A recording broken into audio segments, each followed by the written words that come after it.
Hoje, mais uma vez, daremos continuidade à nossa série de mensagens No Princípio. Estamos olhando lá para o livro de Gênesis, já percorremos vários capítulos e várias histórias. E hoje adentraremos a mais uma história. Mas antes disso, eu quero te fazer uma pergunta. Quantos aqui de fato acreditam que é possível que a vida torta de uma pessoa seja endireitada? Diga amém. Você acredita nisso? Você acredita que uma pessoa que muitas vezes está enraizada em práticas pecaminosas, em vícios, em desejos carnais, essa pessoa possa ser transformada pelo Evangelho em uma nova criatura? Você crê nisso? Amém. A Bíblia nos dá provas mais imensas disso. A segunda carta que Paulo escreveu aos Coríntios, no capítulo 5:17, nos revelam isso. Que se alguém está em Cristo, se torna uma nova criatura. As coisas velhas se passam e tudo se faz novo. Hoje aprenderemos com a vida de mais um personagem da palavra de Deus. E hoje olharemos para a vida de Jacó. Quantos conhecem a história de Jacó aqui? Já ouviram falar de Jacó? Vamos conhecer algumas facetas e algumas particularidades da vida desse personagem. Antes de mais nada, vamos dar uma olhada para o contexto, para aquele pano de fundo que a gente acaba tecendo para que possamos compreender, entender com profundidade a palavra de Deus. A construção da nação de Israel, e quando eu digo a construção da nação, a partir dos seus patriarcas, e nós estamos aprendendo que os patriarcas eram os ditos pais da nação de Israel. O primeiro grande patriarca é Abraão, que recebe o chamado de Deus para que saísse da sua terra, do meio de seus parentes, e fosse para a terra que Deus lhe mostraria. Então Abraão é o patriarca, é o paizão da nação de Israel. Já aprendemos aqui o grande milagre que Deus efetivou na vida de Abraão, porque com 100 anos de idade e com uma esposa de 90 que era estéril, Deus fez o grande milagre e gerou em Sara um filho, o herdeiro, o segundo patriarca. Como era o nome do segundo? Do filho de Abraão, quem se lembra? Isaac, muito bem. E nós aprendemos com a vida de Isaac a semana passada. E hoje nós vamos ver o desenrolar, porque Isaac também tem uma tremenda experiência com Deus. Casa-se com 40 anos, casa-se com Rebeca e descobre também que Rebeca era estéril. 20 anos orando insistentemente ao Senhor, até que com 60 anos de idade, ele dá luz a gêmeos. Olha que interessante, gêmeos. E os dois irmãos chamavam-se Esaú e Jacó. Vamos dar uma pinceladinha na vida de Esaú, mas vamos nos aprofundar um pouco mais na vida de Jacó. Eu, olhando para a vida desses patriarcas, eu me deparo com duas realidades. A primeira realidade que eu queria dizer para vocês é a realidade da falibilidade do ser humano. O ser humano é falível, nós somos falíveis. E somos falíveis porque nós possuímos um câncer dentro de nós, um problema que se chama pecado. E o pecado destrói as nossas vidas, o pecado corrompe nossas vidas e nos torna falíveis. E essa falibilidade a gente observa desde Adão.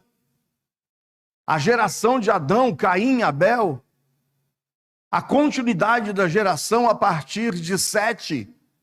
Olhamos para a vida de Enoque, de Matusalém, do próprio Noé, de Abraão, de Isaac, e vimos falibilidades, porque todos nós estamos sujeitos à prática de pecados e a cairmos em situações adversas. Mas ao mesmo tempo que eu olho para o relato desses patriarcas e vejo a falibilidade do ser humano, eu vejo, por outro lado, a providência de Deus. Amém ou não? Como Deus, ele sempre socorre o homem com providência. Eu observo a providência de Deus no cumprimento dos seus propósitos.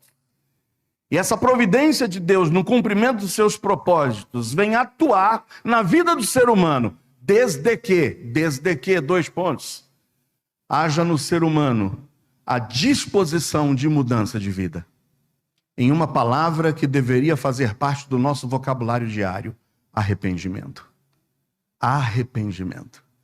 Como Deus constrói vidas, como Deus ele estabelece o seu propósito, como ele traz providência quando ele olha para a vida do ser humano e vê na vida de um ser humano contrição, arrependimento.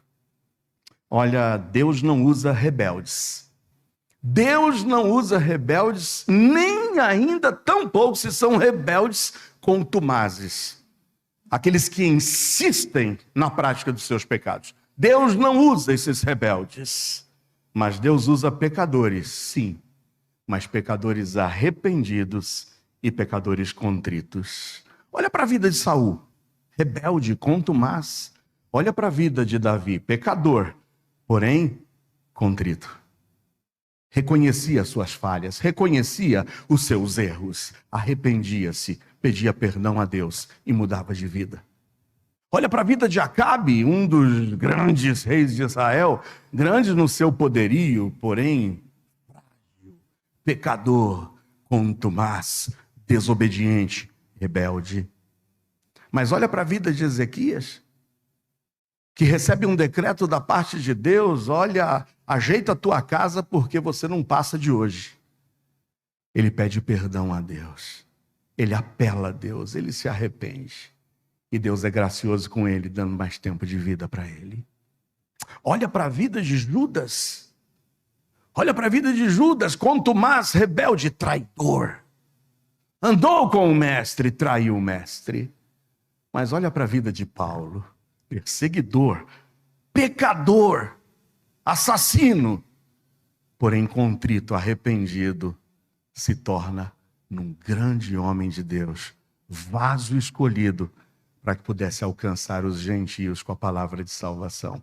Eu repito para vocês que Deus não usa rebeldes contumazes, mas Deus usa pecadores. E quantos aqui são pecadores? Diga amém. Diga com vontade mesmo, porque você não pode estar mentindo. Quem aqui não se acha pecador está mentindo, e é mentiroso contumaz. Porque todos nós somos pecadores, mas Deus usa pecadores. Usa pecadores arrependidos e usa pecadores contritos de coração. Amém ou não? Ah, que bom! A Bíblia não omite os erros dos homens, mas a Bíblia revela os erros dos homens para que nós possamos estar convictos de nossas limitações, convictos de nossas falibilidades e convictos da necessidade de buscarmos em Deus a transformação de nossas vidas. Abraão cometeu erros. O paizão da nação de Israel, o patriarca maior, cometeu erros.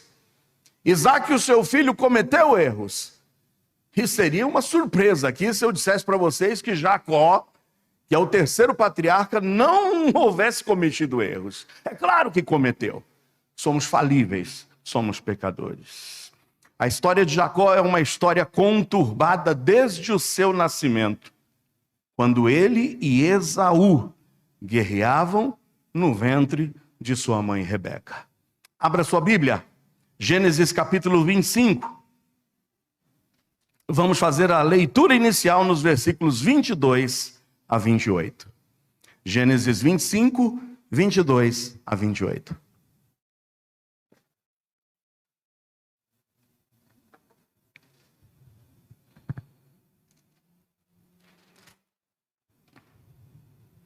Amém?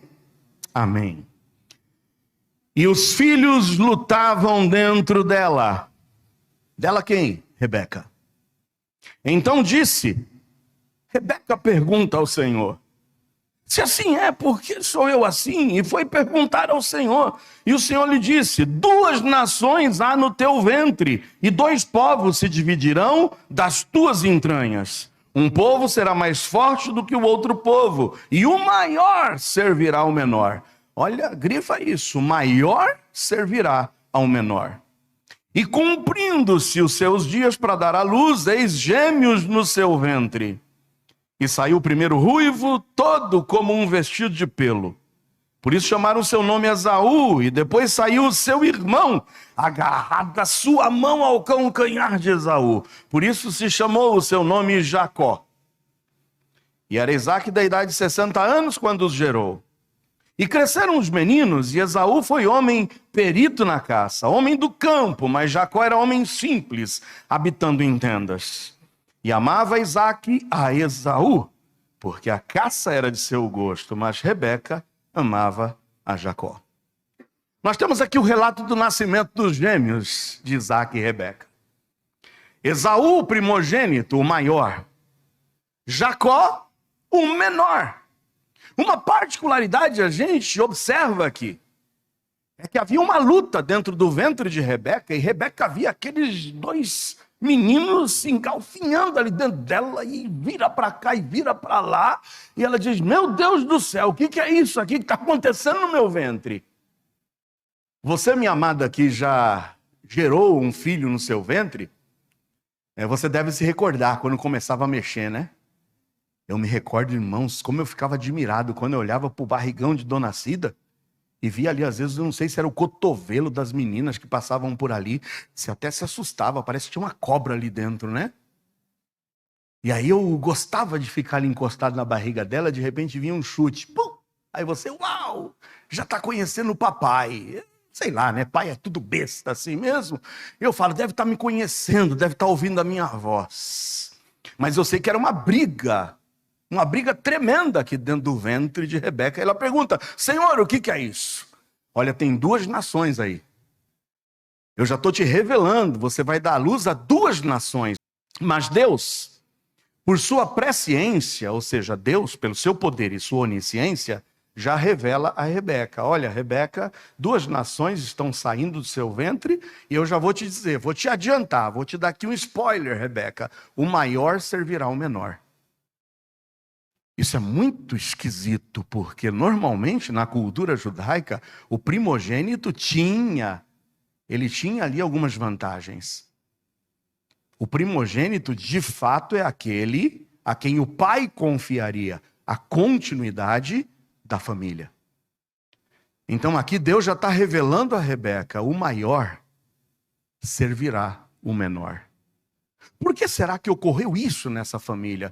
Por que Deus aqui, deliberadamente, Deus estava aqui dizendo que o primogênito seria rejeitado e o caçula, ele seria exaltado? Nós vamos descobrir, e mais uma vez eu vou te repetir, a história desses dois irmãos, a história de Esaú e Jacó, revelam para nós que Deus não usa rebeldes contumazes. Mas Deus usa pecadores arrependidos e contritos. Você pode dizer amém ou não?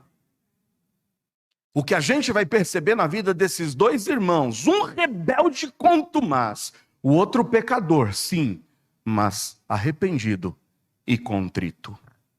Vou te dar aqui uns detalhes sobre Esaú. Primeiro grande detalhe sobre Esaú, que fez com que Deus o rejeitasse, e que por sua presciência já estivesse revelando isso à sua mãe.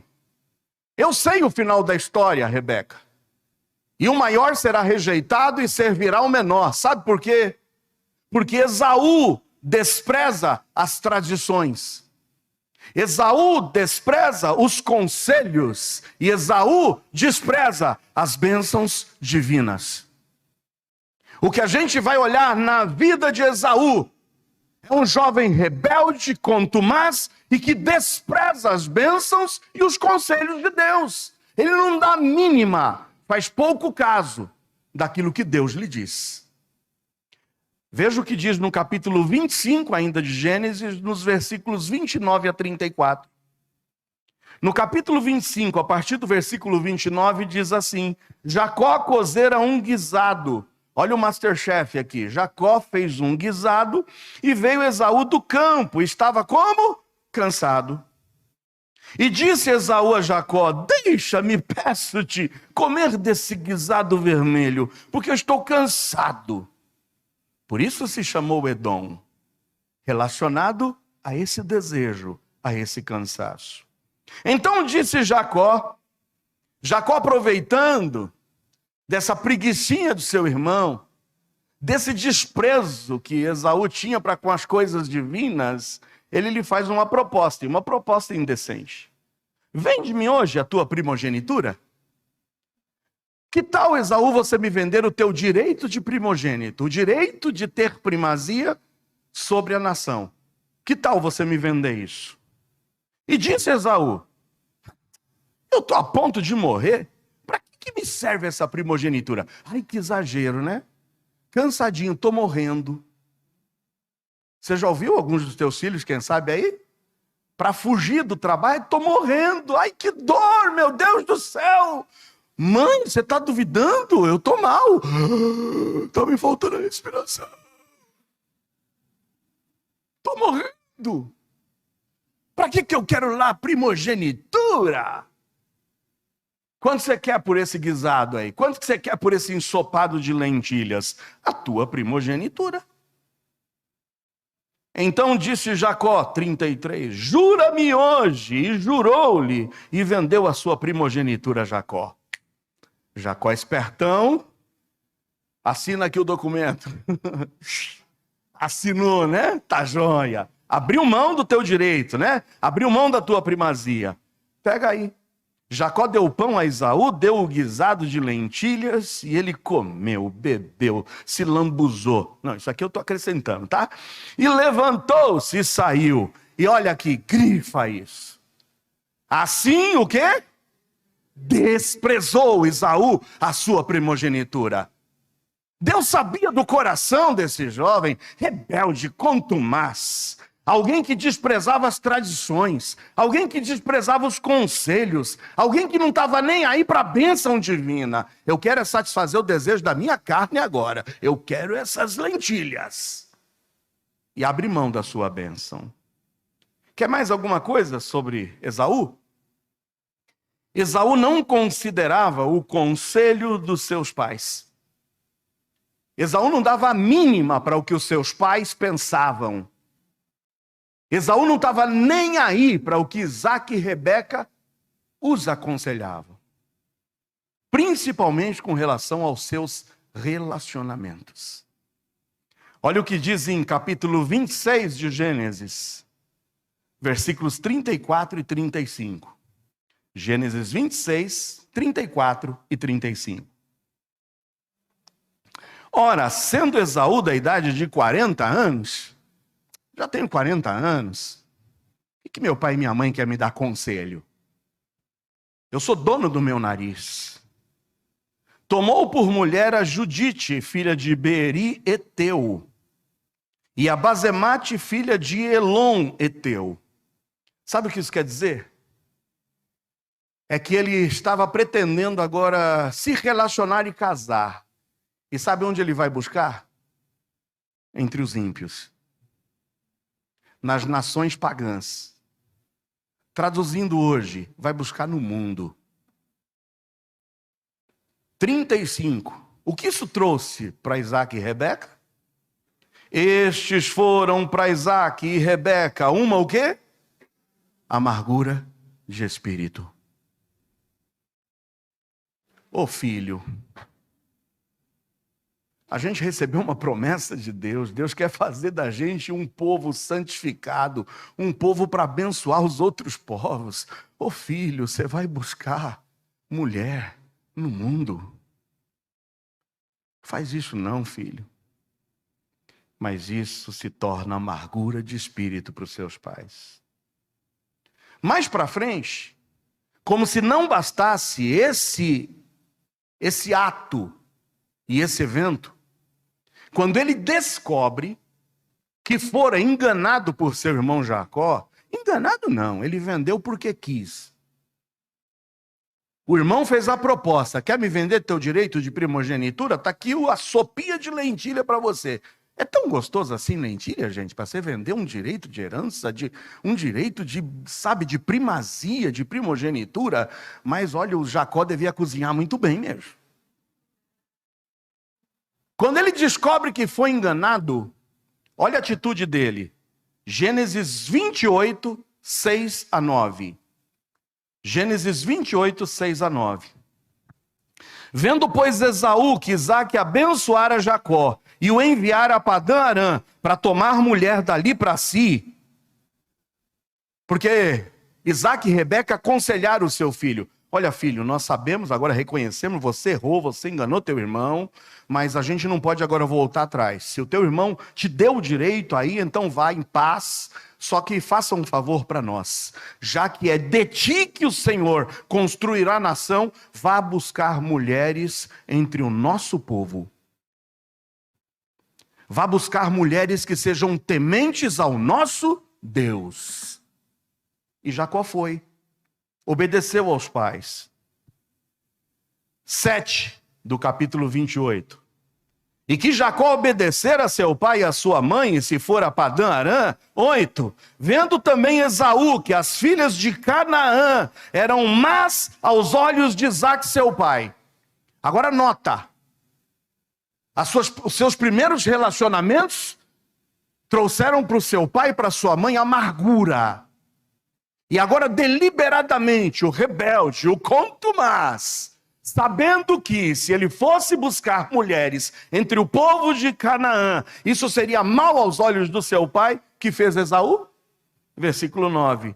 Foi Esaú a Ismael. Lembram-se de Ismael? O filho de Abraão com a escrava egípcia? O pai das nações árabes? Nações que não adoravam ao Deus dos deuses? Sabe, eu vou fazer isso para irritar o meu pai. Eu vou fazer isso agora em rebeldia contra o meu pai. Tomou para si por mulher, além das suas mulheres, a Malate, filha de Ismael, filha de Abraão, irmã de Nebaiote. Você começa a enxergar por que Deus já disse para Rebeca, eu já sei, eu já vi o filme. Eu conheço o coração desse rebeldezinho ruivo e peludo. Eu sei que ele é alguém que despreza as coisas santas, despreza as bênçãos, despreza as tradições, despreza os conselhos de Deus. Eu sei que ele é rebelde e que ele não está nem aí para o que os pais pensam e o aconselham com relação aos seus relacionamentos. Mas mais ainda, o coração amargo, contumaz e rebelde de Esaú fez com que no capítulo 27, 41, olha o que diz em Gênesis 27, 41, Esaú planejasse matar o próprio irmão para vingar a bênção que ele mesmo havia desprezado. Olha o que diz em Gênesis 27, 41. Esaú odiou a Jacó por causa daquela bênção com que seu pai o tinha abençoado. E Esaú disse no seu coração, chegar-se-ão os dias de luto de meu pai. Eu só vou dar um tempo para passar o luto do meu pai. Mamãe morreu, papai está sofrendo. Eu só vou dar um tempinho para passar o luto do meu pai. E qual era a decisão de Esaú? Matarei a Jacó, meu irmão. Dá para você perceber agora por que o maior serviria o menor? Dá para você perceber por que Deus despreza Esaú?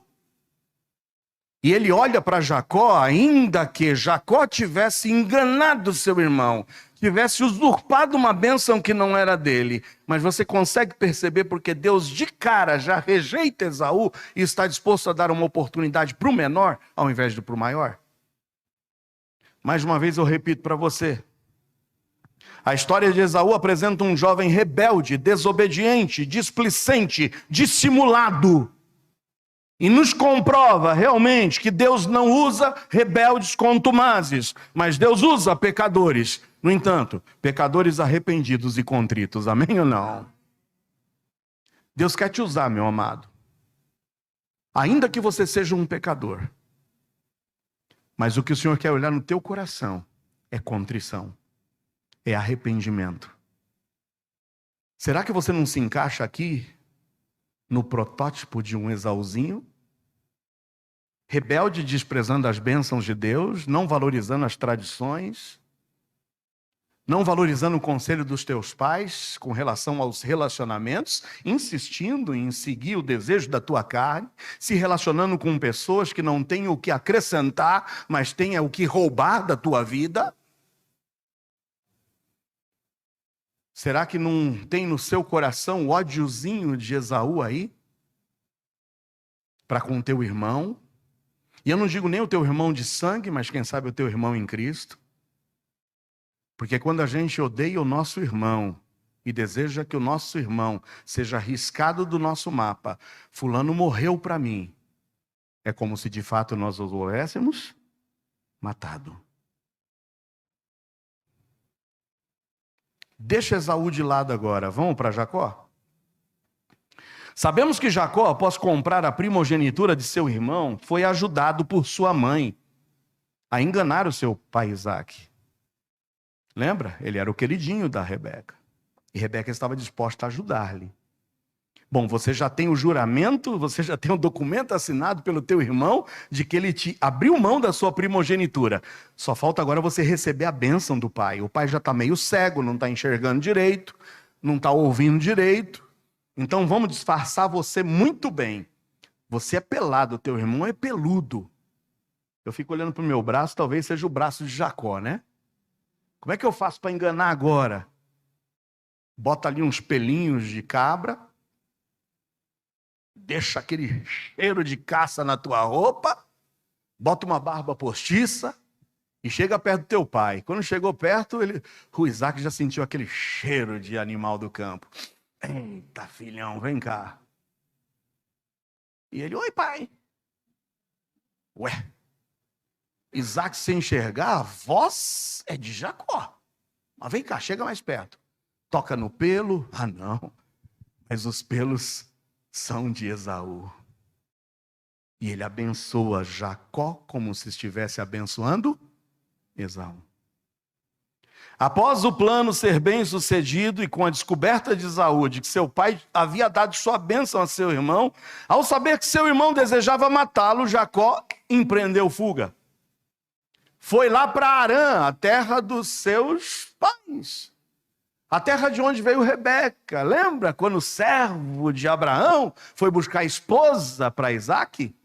Foi lá em Padã Harã, distante, terra longínqua. E aí os pais falam, tanto Isaque, já sabedor de que o filho tinha enganado, mas não podendo voltar atrás na bênção que havia impartido a ele, ele diz, filho, então agora teu irmão está querendo te matar, vaza, foge. Vai para a terra dos nossos parentes lá e arruma esposa por lá. E fica lá, até que o ódio do teu irmão, sabe, se esfrie, para que você volte e se resolva com teu irmão mais tarde. Abra a Bíblia em Gênesis 28. E a gente vai aprender um pouco agora com Jacó. Versículo 10 a 19.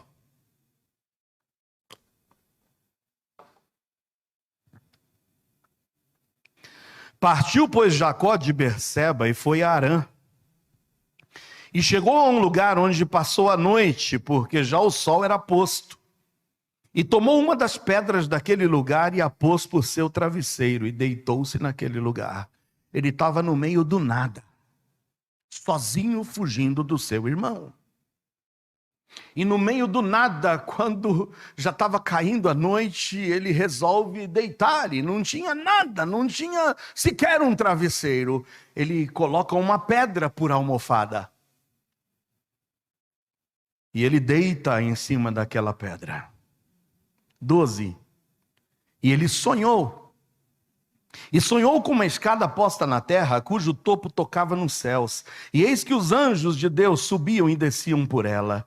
E eis que o Senhor estava em cima dela e disse, eu sou o Senhor, Deus de Abraão, teu pai, e o Deus de Isaque. Esta terra em que está deitado, darei a ti e a tua descendência. E a tua descendência será como o pó da terra, e estender-se ao ocidente, ao oriente, ao norte, ao sul, e em ti, na tua descendência, serão benditas todas as famílias da terra. Lembram-se dessa promessa? Gênesis 12. Deus está confirmando agora a promessa que eu fiz a Abraão, a promessa que eu fiz a Isaque, eu estou fazendo a você, Jacó. Essa terra eu te darei. 15.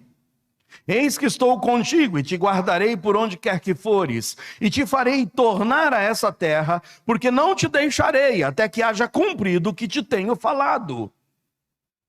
Acordando, pois, Jacó do seu sono, disse, na verdade, o Senhor está nesse lugar, e eu não sabia. Uau, eu achei que eu estava aqui no meio do nada, mas o Senhor está comigo, o Senhor está nesse lugar, e eu nem tinha percebido. 17, temeu e disse, quão terrível é esse lugar, Este não é outro lugar, senão a casa de Deus. E esta é a porta dos céus. Então levantou-se Jacó pela manhã de madrugada, e tomou a pedra que tinha posto por seu travesseiro, e a pôs por coluna, e derramou azeite em cima dela, e chamou o nome daquele lugar Betel, o nome. Porém, daquela cidade antes era luz. Você se lembra aqui, passos de Abraão, presentes aqui agora na vida de Jacó. Jacó, pecador, sim. Jacó enganou, sim. Mas Jacó aqui agora percebe que o Deus a quem o seu avô temia, o Deus a quem o seu pai temia, é o Deus a quem ele também deveria temer. E ele constrói aqui um altar ao Senhor. Você consegue notar a diferença de Esaú e de Jacó? Esaú, rebelde, desprezava as coisas divinas, desprezava as bênçãos de Deus, rebelde contra os pais, não quero nem saber. É isso que vai te irritar, pai? Pois é isso mesmo que eu vou fazer.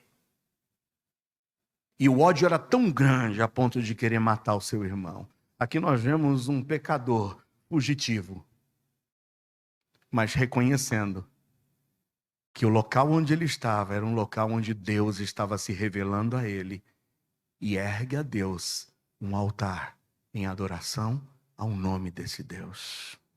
Em primeiro lugar, aprendemos com Jacó, e se você gosta de anotar, anote, que Deus não abandona o pecador contrito de coração. Amém? Deus não abandona o pecador contrito de coração.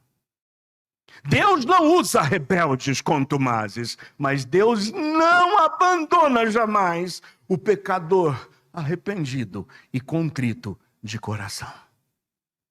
Onde você se identifica? Com Esaú ou com Jacó? Diferentemente de seu irmão, apesar de seu engano, apesar do seu pecado, Jacó era contrito, Jacó era obediente à direção de seus pais. Por que ele empreendeu essa caminhada, se não em obediência ao que os seus pais haviam dito? Enquanto o que os pais diziam para Esaú não valia nada, enquanto isso que os pais diziam para Jacó valia tudo. Ele atenta para a orientação, em obediência, parte para a cidade de seus parentes em busca de uma esposa. Não importa o quanto eu terei que caminhar, não importa o que eu terei que sofrer, mas eu sei que é lá que o Senhor tem alguém para mim. Você tem esperado no Senhor? Ou você tem ido pelo caminho mais curto? No caminho para Padã Arã, Deus se manifesta a ele para animá-lo, pois Deus tinha um propósito na vida de Jacó. Mas eu quero que você saiba, meu amado que entrou aqui essa noite, Deus tinha um propósito com Jacó, mas também Deus tem um propósito contigo. Deus tem um propósito comigo. Deus tem um propósito conosco. Não é por acaso que você entrou aqui hoje. Não é por acaso que você sintonizou aqui hoje. Mas Deus tem um propósito para nossas vidas. Não feche os seus ouvidos, não tranca o teu coração. Deus quer tocar hoje no seu coração. Deus quer te levar ao arrependimento, pois Deus tem um propósito em sua vida. Porque Deus não usa rebeldes contumazes, mas Deus usa pecadores arrependidos e contritos de coração.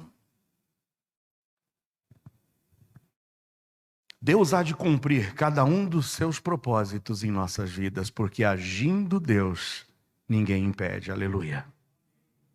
Provérbios 19, 21. Provérbios 19, 21. Muitos propósitos há no coração do homem, porém o conselho do Senhor é o que permanecerá. Amém ou não? Você pode ter muitos sonhos, você pode estar aí deliberando fazer muitas coisas, mas sabe o que é que permanece? É o conselho que vem de Deus. Por isso, disponha-se diante dele. Curve-se diante dele. Salmos 33, 11. Olha o que diz o salmista no Salmo 33, 11. O conselho do Senhor permanece por quanto tempo? Para sempre.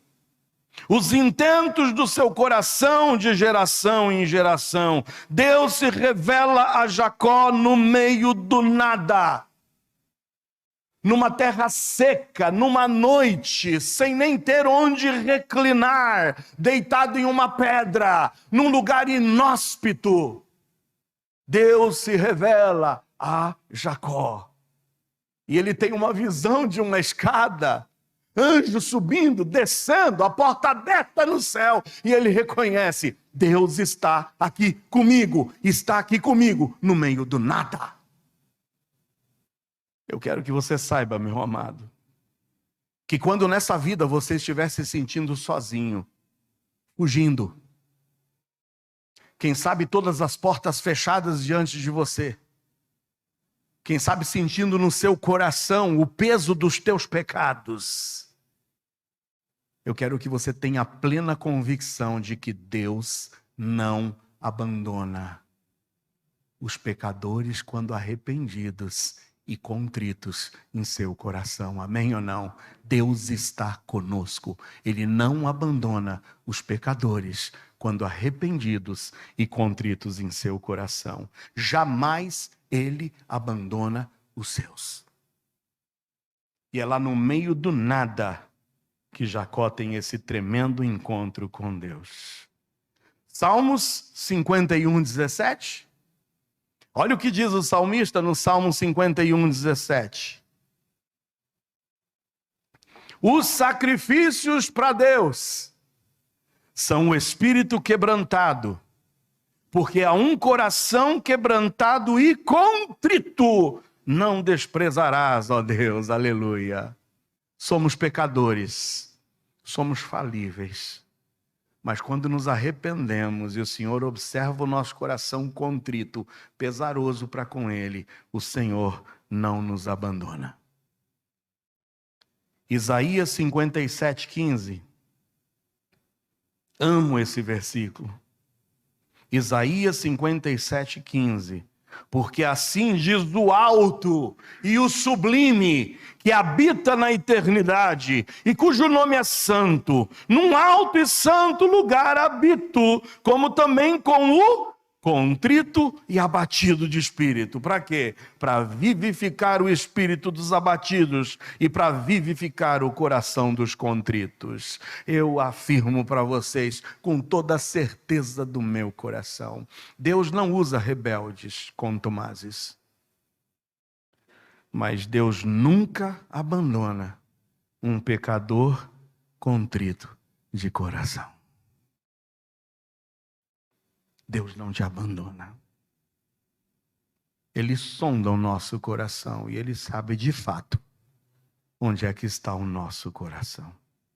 Mas em segundo lugar, já vimos que Deus não abandona o pecador contrito de coração. Mas em segundo lugar, aprendemos que Deus não legitima o pecado do pecador contrito de coração. É bom saber que o Senhor não nos abandona quando vem em nosso coração um arrependimento pelo pecado cometido. Mas em segundo lugar, tira o seu cavalinho da chuva, porque o Senhor não legitima o pecado cometido pelo pecador, ainda que contrito e arrependido. Gênesis 29, 20 a 28. Vamos voltar para a vida de Jacó? Gênesis 29, 20 a 28. Jacó, que havia enganado seu irmão, Jacó fugindo do seu irmão, ele vai conhecer agora o revés da moeda, porque Deus não legitima o pecado do pecador.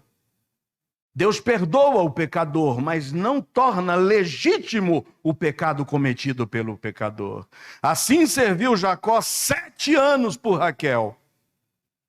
E esses lhe pareceram como poucos dias, pelo muito que a amava. Vocês se lembram da história? Ele chega na casa de Labão, o irmão de Rebeca, o seu tio, se apaixona pela Raquel. Bate o olho e fala, essa é a mulher da minha vida, mulher do meu povo, mulher que Deus está me mostrando ser a minha esposa. E aí o Labão chega e fala, você está afim da Raquel, minha filha? Trabalha 7 anos por ela. 7 anos para mim são como 7 dias pelo amor que eu tenho por ela. E trabalhou 7 anos. E a Bíblia diz aqui, ó, lhe pareceram como poucos dias pelo muito que amava. Quando a coisa é feita por amor, a coisa não pesa. Mas quando é feito por obrigação, se torna uma carga. É por isso que quando a gente ama a Deus e é constrangido pelo amor de Deus, a gente serve a Deus e nem sente. É prazer. É prazer estar aqui servindo ao Senhor, é prazer o grupo de louvor, quando está aí, sabe, conciso disso, em vir aqui pagar o preço de chegar 1 hora antes dos trabalhos. Quando é feito com amor, a gente nem sente. A gente nem sente ter que vir passar um sábado inteiro aqui, trabalhar para ir para os bairros, armar uma tenda dos vagalumes, evangelizar as crianças. O físico até sente, mas a alma se regozija. Quando a coisa é feita com amor. Agora, quando é feito por obrigação, a gente sente. Como sente? Se torna carga, a gente praqueja. Não somente pragueja, mas fraqueja. 21, disse Jacó a Labão: dá-me minha mulher, porque meus dias são cumpridos, para que eu me case com ela. Então reuniu Labão a todos os homens daquele lugar e fez um banquete. E aconteceu à tarde que tomou Lia, sua filha, e trouxe a Jacó, que a possuiu. Estava escuro, na tenda. Opa, minha esposa, linda do meu coração. 25, aconteceu que pela manhã... Ô, Raquelzinha, meu amor, me dá um beijinho. Ai, meu Deus do céu. Quem é você? Não foi com você que eu casei. Você é a Léia, irmã da Raquel? O que aconteceu? Que hora que você entrou aqui? Eu estou aqui desde ontem à noite. Aí ele vai tirar satisfação com o sogro. Por que me fizeste isso? Versículo 25. Não te tenho servido por Raquel? Por que então me enganaste? Ah, como é legal enganar, mas quão difícil é ser enganado, não é? Deus não legitima os nossos pecados. Mas Deus traz o troco pelos nossos pecados. Por que me enganou? 26, disse Labão: não se faz assim no nosso lugar. Você não entende a nossa cultura, não? Rapaz, tua mãe não te explicou, não? Teus pais não te ensinaram que entre o nosso povo, a caçula não pode casar antes da primogênita?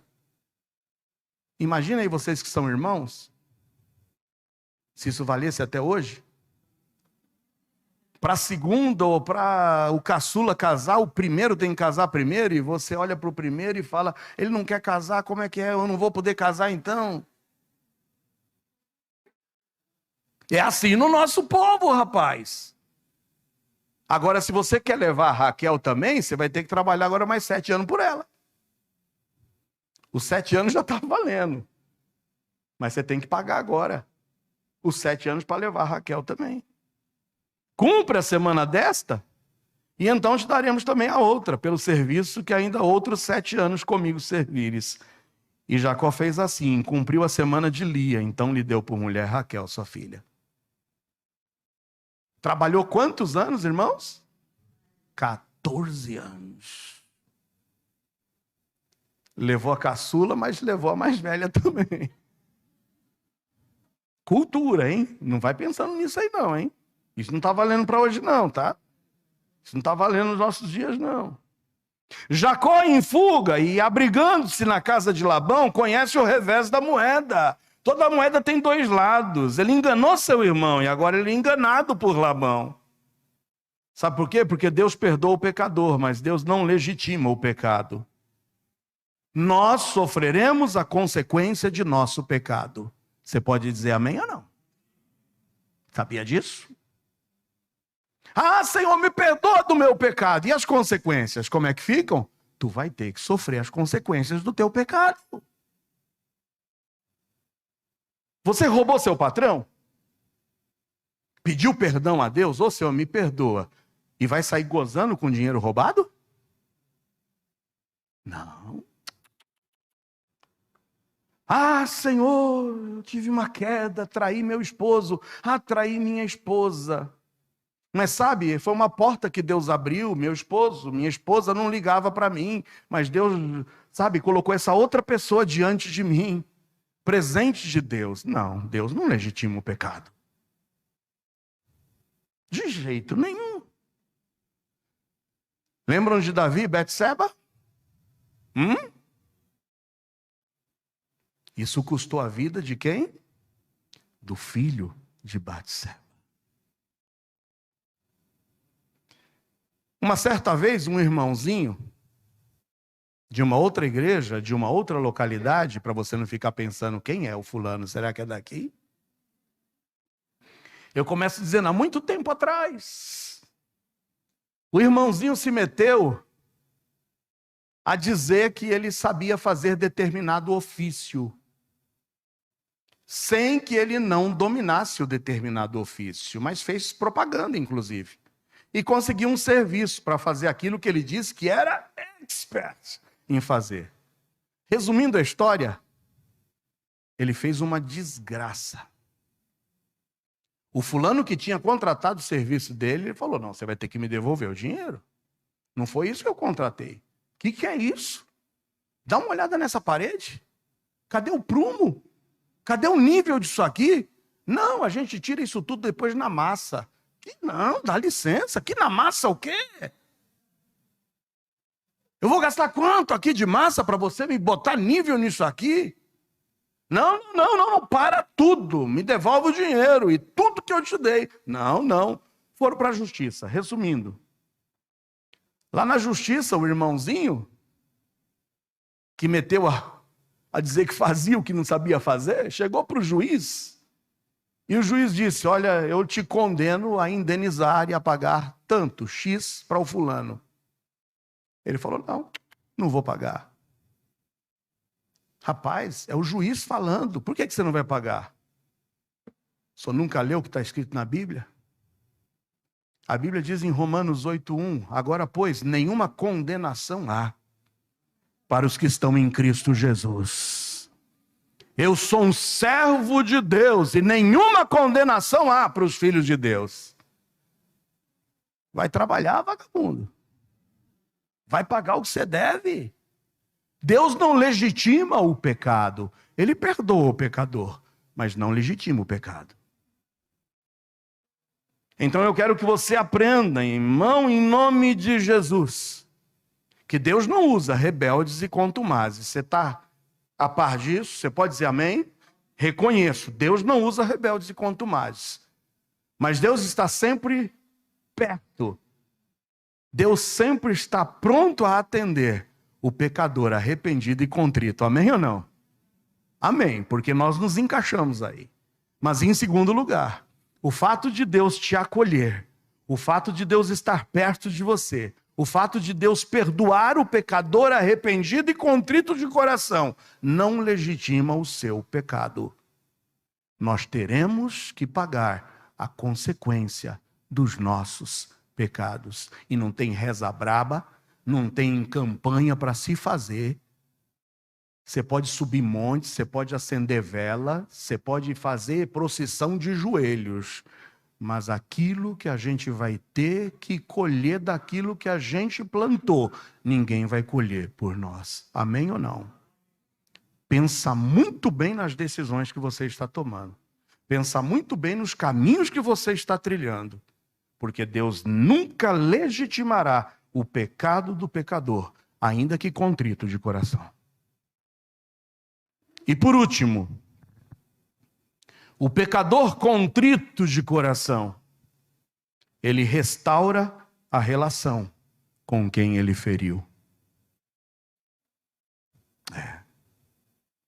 Não tem como a gente escapar disso. Gênesis 32, 22 a 28. Gênesis 32, 22 a 28.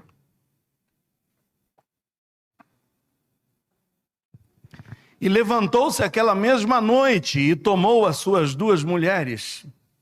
Lembra? A Lia e a Raquel. E as suas 2 servas, cada uma das esposas tinha uma serva, uma ama. E os seus 11 filhos. E passou o val de Jaboque. 23. E tomou-os e fê-los passar o ribeiro. E fez passar tudo o que tinha. Parando aqui, eu quero que você saiba que passados vários anos, já rico, realizado, porque Deus abençoou a vida de Jacó.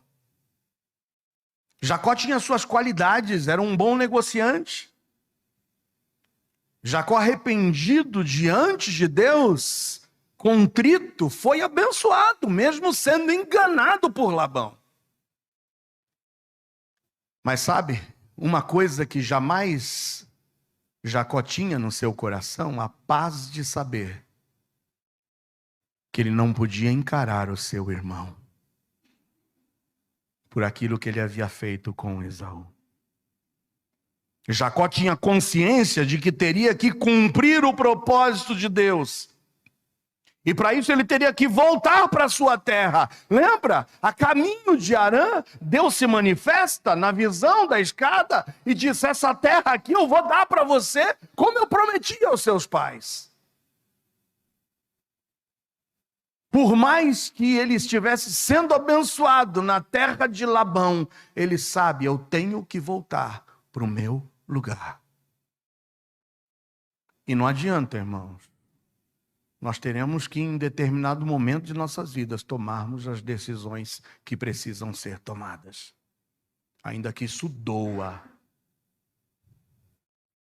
Para cumprir os propósitos de Deus, precisamos enfrentar os nossos temores. E não podemos fugir do nosso passado. Porque Deus não legitima o nosso pecado, precisamos consertar aquilo que a gente quebrou. Não adianta você querer ser abençoado sem consertar o que você quebrou lá atrás. Você pode até ser bem-sucedido nessa vida e achar que o ser bem-sucedido significa que as bênçãos de Deus estão completas e que Deus está legitimando o teu pecado. Deus não legitima o pecado. O que tem que ser consertado precisa ser consertado. Jacó não podia desfrutar das bênçãos, pois não tinha paz. E tinha que enfrentar o seu passado, os seus temores e o seu irmão. Por isso, continuando ainda a leitura de Gênesis 32, agora no versículo 24 diz: Jacó, porém, ficou... Como? Como é que ele ficou? Mais uma vez só. Ué, mas ele não tinha saído com as 2 esposas, não tinha saído com as 2 servas, com os 11 filhos e com todos os servos e todos os animais? Sim, mas esse momento agora ele tinha que enfrentar só. Agora é só. Essa luta ele tinha que enfrentar só. Agora não tem a mamãe para me ajudar. Agora não tem a esposa para me ajudar, agora não tem ninguém para me ajudar, porque o que eu tenho que consertar, sou eu quem tenho que consertar. 25. Vendo este que não prevalecia contra ele, Jacó, porém, ficou só no 24, lutou com ele um homem, até que a alva subiu, ou seja, o dia estava amanhecendo. 25, e vendo este, que não prevalecia contra ele, tocou a juntura de sua coxa, e se deslocou a juntura da coxa de Jacó, o seu quadril se deslocou, lutando com este homem. E mesmo assim Jacó disse: deixa-me ir, porque já a alva subiu. Porém ele disse, Jacó, para esse homem com quem ele lutava: não te deixarei ir, se não me abençoares. Aqui nós temos uma manifestação divina tremenda. A Bíblia diz que era um homem lutando com Jacó, mas nós sabemos aqui que era o próprio Deus lutando com Jacó. Nisso que a gente chama de uma cristofania, como uma manifestação de Jesus, aqui agora presente, confrontando, enfrentando Jacó, Jacó talvez pensasse no escuro: não estou reconhecendo quem é essa pessoa que eu luto, talvez seja meu irmão que veio me perseguir, e ele lutava não para matá-lo, mas lutava para não ser morto. E resistiu nessa luta, nessa briga a noite inteira, a madrugada toda. E quando começa o dia a raiar, eis que Deus lhe toca no seu quadril. E ele então cai, mas cai agarrado e diz: eu não te solto. Eu só te largo quando o Senhor me abençoar. Jacó persevera mesmo ferido. Eu não vou deixar o Senhor ir enquanto o Senhor não me abençoar. Você já se sentiu assim? Só, ferido, como que brigando, mas disposto a dizer: olha, essa enfermidade que eu estou lutando não vai me fazer largar do Senhor.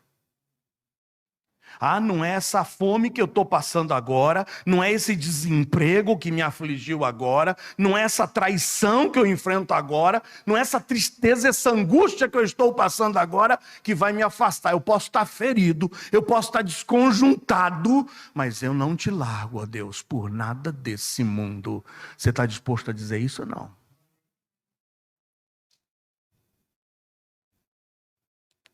É aí que Deus pergunta para ele: qual é o teu nome?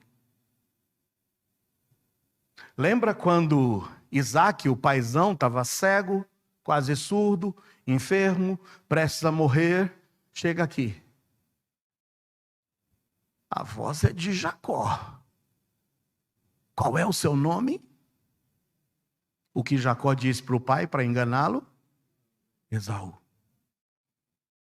Agora, Deus nessa luta sozinho, agora não tem pelo de cabra no teu braço, agora não tem barba postiça, agora não tem a mamãe lá, na porta da tenda, torcendo para dar tudo certo. Agora é só você, Jacó.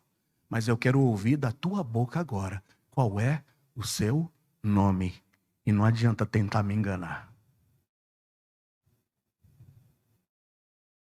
E ele disse: Jacó. Eu sou o Jacó. Eu sou aquele pecador que enganou o meu irmão lá atrás. Eu sou Jacó, eu sou aquele pecador que não respeitou o leito de dor do meu pai, o enganou. Eu sou Jacó. Eu sou aquele que nasceu agarrado no calcanhar do meu irmão. E quando a gente agarra no calcanhar do outro, é como se a gente estivesse querendo derrubar o outro. Eu sou Jacó. 28. Então disse: não se chamará mais o teu nome Jacó, mas o quê? Israel. Porque como príncipe lutaste com Deus e com os homens, e o quê? Prevaleceste. Teu nome agora é Jacó, agarrado ao calcanhar, mas não para você vencer por tua força. E desconjuntado como ele ficou, porque a Bíblia diz que ele passou a mancar daquele dia em diante, é para que Jacó não confiasse mais na sua própria força, mas soubesse: agora eu não sou mais Jacó, o que agarra no calcanhar dos outros, mas eu sou o príncipe que lutou com Deus e prevaleceu. Amém ou não? Porque é com Deus que a gente é mais do que vencedor. Aqui foi o encontro de Jacó com ele mesmo e o encontro com Deus. É o dia em que a vida de Jacó muda por completo. Jacó, aquele que segura o calcanhar, é agora Israel, o que luta, o que persevera com Deus e prevalece. A tua vitória agora, Jacó, não vai ser mais agarrado no calcanhar dos outros, mas a tua vitória é agarrado no meu calcanhar, porque com Deus nós somos mais do que vencedores. Eu concluo dizendo: você crê realmente ser possível que uma vida torta seja endireitada? Você acredita realmente que pecados e práticas enraizadas em nossas vidas podem ser vencidas a ponto de experimentarmos uma mudança radical e perceptível para todos que nos cercam? Você crê que realmente aquele que está em Cristo se torna uma nova criatura? Amém ou não? Você precisa hoje ter esse encontro pessoal com você mesmo e com Deus. E saber que Deus não usa pecadores, rebeldes e contumazes, mas que Deus está atento em abençoar, porque Ele nunca abandona o pecador contrito de coração. Deus nunca abandona, nunca abandonará o pecador contrito de coração, ainda que Deus não legitime o pecado do pecador contrito de coração. Mas você hoje precisa saber que o pecador, ainda que contrito, precisa restaurar a relação com aquele a quem ele feriu. E foi nessa viagem de retorno que ele tem o seu encontro com seu irmão. E o resultado está em Gênesis 33. Olha o que diz em Gênesis 33, a partir do primeiro versículo. Levantou Jacó os seus olhos e olhou, e eis que vinha Esaú. Eita! Lá vinha Esaú, seu irmão, que quando ele saiu, há pelo menos 14 anos atrás, pelo menos 14 anos. Porque lembra, trabalhou 7 por Raquel, 7 por Lia. No mínimo 14 anos ele ficou fora. E há 14 anos passados, quando ele saiu, qual era o desejo de Esaú? Matá-lo. E agora voltando para casa, ele avista e vê ao longe, vinha Esaú. Misericórdia. E vinha Esaú acompanhado de quantos? Deus do céu. Eu preciso enfrentar os meus temores, eu preciso enfrentar as consequências.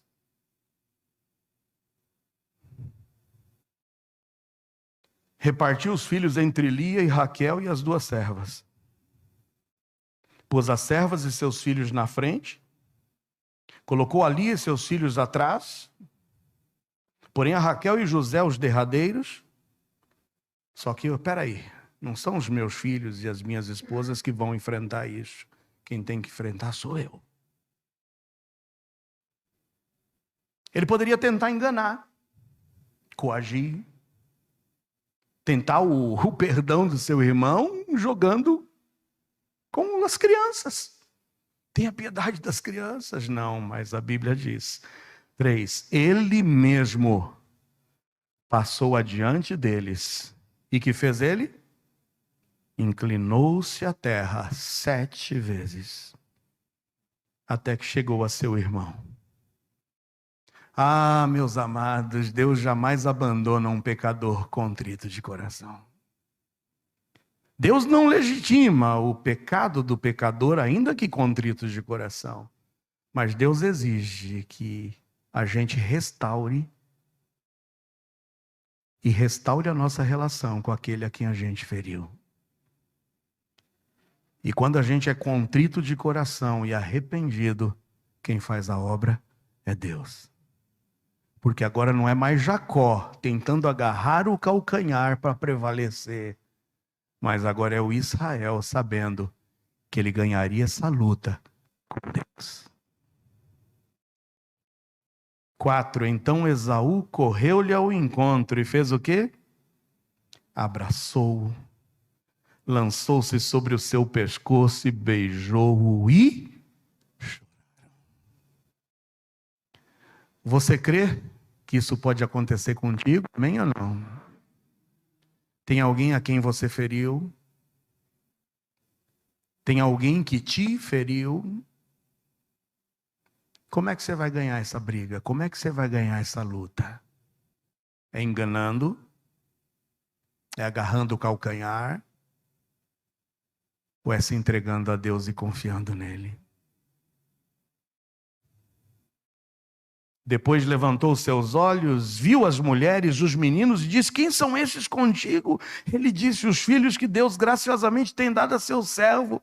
Então chegaram as servas, elas e os seus filhos inclinaram-se. Chegou também Lia com seus filhos, inclinaram-se. Depois chegou José e Raquel, inclinaram-se. E disse Esaú: de que te serve todo esse bando que tenho encontrado? E ele disse: para achar graça aos olhos de meu senhor. Mas Esaú disse: eu tenho bastante, meu irmão, seja para ti o que tens. Então disse Jacó: não, se agora tenho achado graça em teus olhos, peço-te, tomes o meu presente da minha mão, porquanto tenho visto o teu rosto, como se tivesse visto o rosto de Deus, e tomaste contentamento em mim. Toma, peço-te a minha bênção que te foi trazida. Ele tinha rebanhos, presentes para o seu irmão. Deus graciosamente me tem dado, e porque eu tenho de tudo, estou com ele até que a tomou. Nota no último momento a transformação em Esaú. Eu não preciso não, irmão, eu sei que você me enganou, mas Deus também me abençoou. Teve bênção para mim também. Fica com o que é teu, não, meu irmão. Aceite esse presente. Esaú aceitou o presente.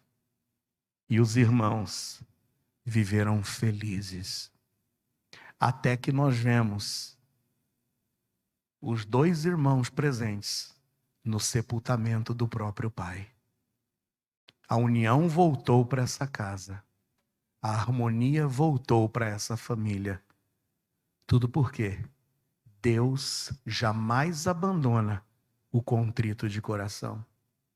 Deus jamais legitimará o pecado do pecador, ainda que contrito. Mas quando a gente se levanta para a gente restabelecer com quem a gente feriu, a bênção do Senhor virá sobre nós. Talvez hoje seja o dia em que você precisa dar perdão a alguém.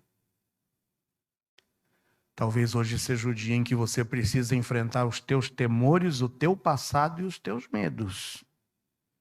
E essa luta a gente enfrenta sozinho com Deus. Mas com Deus, nós somos mais do que vencedores. Fecha seus olhos.